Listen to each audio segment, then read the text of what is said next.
Alright, what's up guys? My name is Zach and I am back at my desk, which means we're doing another episode of Ask Zach. Now, this question has been floating around in my comment section pretty much since I started my YouTube channel. It's actually a big reason why I wanted to start this series was to answer this specific question, so let's dive into it.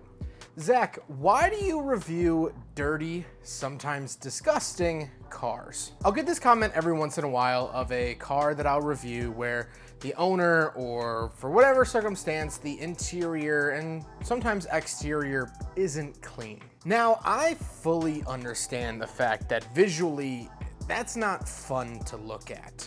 And if I had it my way, of course every car I drive would be a pristine, showroom quality car that you could eat off the floorboards. Ideally, that's the world I would love to live in, but that's not the world that I live in. And so I wanted to sort of break down today a couple of reasons why that might be. First thing is the fact that it's not my car.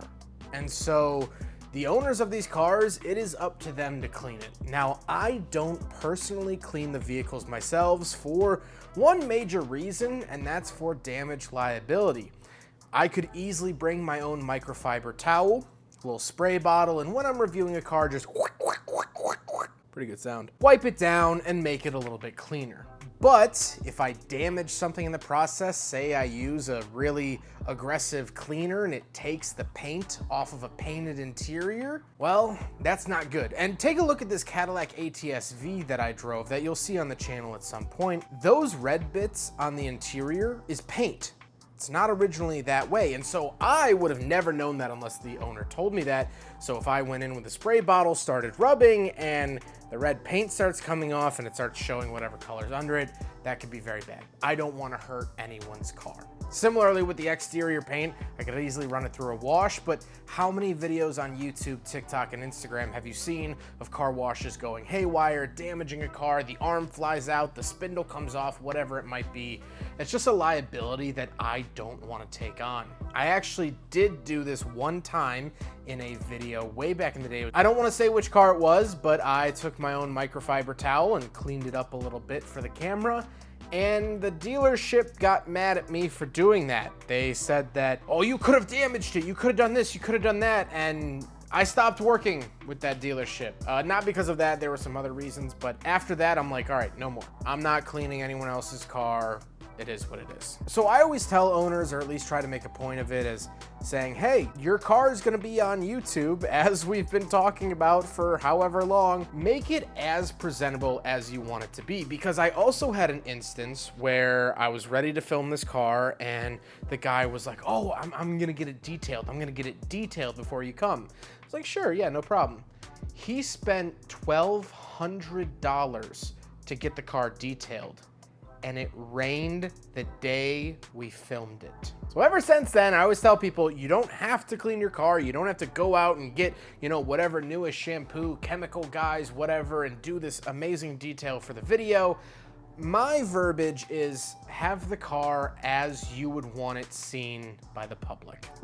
Now, that's a big range for people. Some people don't care. They don't give a rip. And other people care a lot, and so they put some more time into it. But I leave it up to the owners. I don't want to be someone that's like, you need to clean this and you need to do that. I'm not their mom. Would I love a clean car?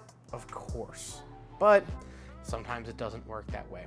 Another thing is sometimes we will be filming a video. I could tell this story. I went out to Indiana to review a Fox body Mustang. It was a turbo 4-cylinder from the 80s, convertible Fox body.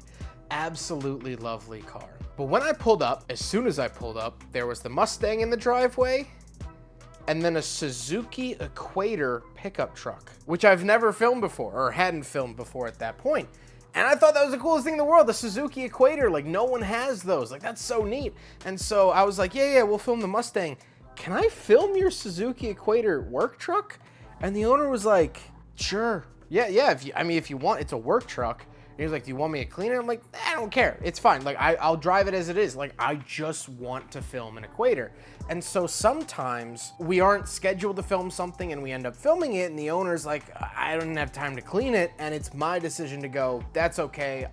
it's more important to get this car on film, especially when I'm like, you know, in California, Oregon, whatever. I'm not gonna be back there anytime soon. So sometimes it's like moment of like, hey, do you mind if I take this out for an hour? Or like, we have an extra hour. I said this in my Elantra N manual review that I recently posted, that car wasn't clean in that video, but the owner, I told the owner the night before, no, I don't want to do it. So he didn't clean the car, and then we filmed the video of his other car, and we had like an hour and a half left, and it only takes me about an hour and a half to film a video. So I was like, yeah, we got time, I'm here, might as well. And he goes, well, it's not clean. And so I said, I don't care. Another thing, just a little small part, is that sometimes I will show up, we've had it scheduled for weeks, and they still don't clean the car or still have it filthy. 9 times out of 10, I drove an hour plus, sometimes 2, sometimes 3, sometimes 4 hours. Sometimes I stayed a hotel stay for these cars, and I don't really have the option of just showing up when they're several states over and going, no, not clean enough, and leaving. I'm already out there. I've spent the money. The money's gone. Money's gone! Now I don't really have much of a choice but to film it in its current state. So sometimes that has occurred and could be another reason. So that's really the 2 reasons. First of all, I don't want to clean them and possibly damage them on my own. And B, sometimes it's so last minute that they don't have time. And it is interesting. I've reviewed cars from all levels of cleanliness. I have people that won't let me drive it until it is detailed, polished, and waxed, to the point where I have driven a car. There is one review that I know of on the channel where the owner was actively living inside the car. Like, that was their residence when I came and filmed it. Now, I will say I have done like RVs and stuff like that, like the RV conversion and other RVs. Obviously, people live in those, but that's a recreational vehicle. They also have a home somewhere.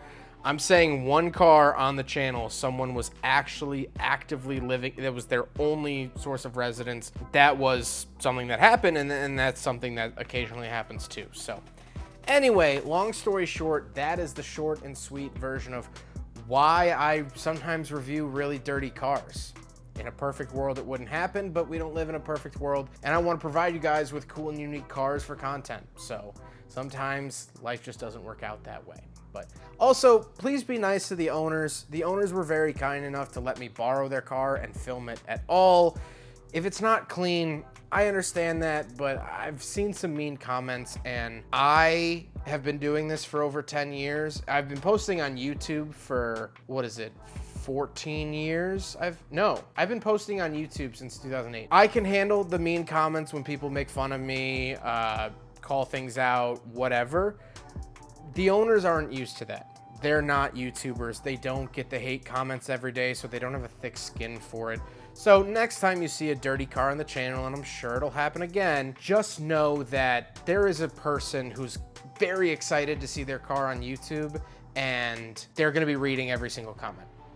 But that will do it for this time. I hope you guys have been enjoying Ask Zach. If you have your questions that you want answered, please leave them in the comments down below, and I will pick one for the next episode.